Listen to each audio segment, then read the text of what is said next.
Well, I'm Jack, and just want to say hello from the Airstream Carpenter. I'm here in the 67 Safari, and it is Memorial Day weekend 2021. It's a beautiful Saturday. The wind is blowing great guns out there. It's cloudy and gray and sprinkling. We're having a heck of a storm. And here I am inside the camper. We've just got the axle received this weekend. Kind of a terrible story, but the axle is here delivered, and we're going to be putting that in next week, first week of June. And we have some updates on the inside of the Airstream for everybody to look at. We have, as I've described before, gone around and built out the aluminum frame with 2 inches, a half-inch layer of plywood riveted on the frame, and then 2x2s, 1.5 inches thick. You can see what I did right there. And then that makes this 3.5 inch thick in the cavity, and we got some nice rock wool insulation packed in there. It's an R15, and it packs in. You slice it with a giant bread knife, and you can measure your piece and put it in, and you can take and stuff the corners. If you have a little space or something, you can tear a piece off and stuff it in, fluff it out, get it around there. You can go into the cracks, like if stuff doesn't line up exactly right, you can cut a piece to fit in there or tear it in, or like up over the edges, you can take and stuff pieces in there, and they'll stay in there while you're working. And as you go along, you can see I've stuffed stuff in. This particular 2x2 is a frame to support this bridging, and it's not riveted to a frame here, but it is to one of these supports right in front of and behind the hatch. So that holds the roof a lot stronger than it was in the past. I noticed I had to go up and put this neat little solar vent fan in the top of the hatch. Had to destroy a little Airstream stuff, but makes a nice hatch. And put a new gasket in around here yesterday from Vintage Trailer Supply. So we're moving along both on the exterior and on the interior. We've got some 12-volt wiring for the lights and that kind of stuff, the clearance lights, brake lights, inside this half-inch flexible conduit, and that runs along on the inside on the driver's side of the camper, up over the windows, and it goes from back to a box right here at this clearance light. There's a little electrical box buried in the insulation, and we skip over to here. We're gonna continue on with some more work here later. This is temporarily put together just so I can try to enjoy the summer season. Even if it's going to be a little bit rough camping, it's going to be very rough camping in here for the summer, but the summer isn't going to wait for me to finish this thing. So here you can see what goes on in the front, up to the belt line here. I've done vertical pieces. That's about 41 inches, and that's where the difference is between the beginning of the dome and the round curved part. And then when we get into the dome, I've tried to get an interesting effect here, kind of a sunburst over the front window. So what happens there is a very, very tricky thing, and it takes a while to explain it, but I'm going to try. Right across where the beginning of the flat center line is, where the vertical here changes to the horizontal, that's the base of my area. And I put a piece of scrap up here and I delineated the center, the focal point of the window.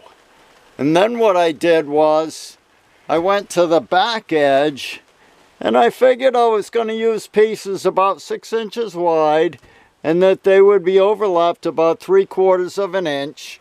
So I could go up 3/8 of an inch right here on the overlaps and be into the 3/8 of an inch and the piece behind it and get some screw in there. So it held each other, each piece holds itself together, kind of like a lap strake boat. So what happens then is we have about a 5.5 inch exposure, just like you were putting clapboards on a house, on the exterior siding. That's another example. 5.5 inch exposure on a 6 inch board. So then I counted my length all along the frame from the top all the way across to the other side. Let's see what I would get.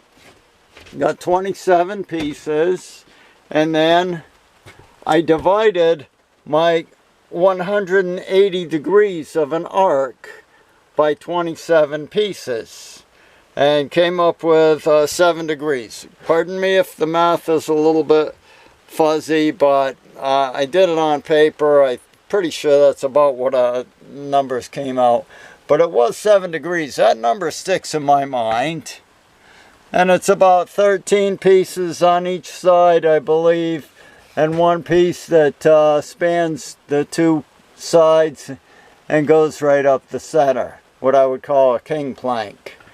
But so then on my 7 degree part, I ran from here, used a little angle finder from my center, put my angle finder out there and measured off each spot along the edge of my window frame, made a little mark, and that's where the targets of my widths come from. Now when I had a thin width that was different from the others, I was trying to match the grain as it comes along down here. It helps to work with the sunburst effect. And so I figured 3/4 of an inch here and 3/4 of an inch here, plus the space. And so these ends, for instance, about 3.5 inches, where this is 6 inches up here.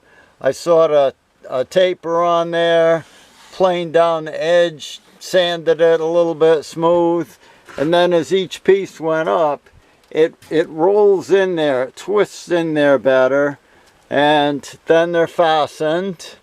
I used a fastening pattern here, 2¼ inches all the way around, and then the fastening pattern was based on pushing this bottom, the first board in and seeing where it wanted to get tight. And basically I lined up the screws with the ones underneath, and it worked fairly nicely. So I wanted to keep that screw pattern consistent, which I tried to do. It's a little bit difficult around there. And then at the back end, right around here, and this one was measured from along the edge of the board every time.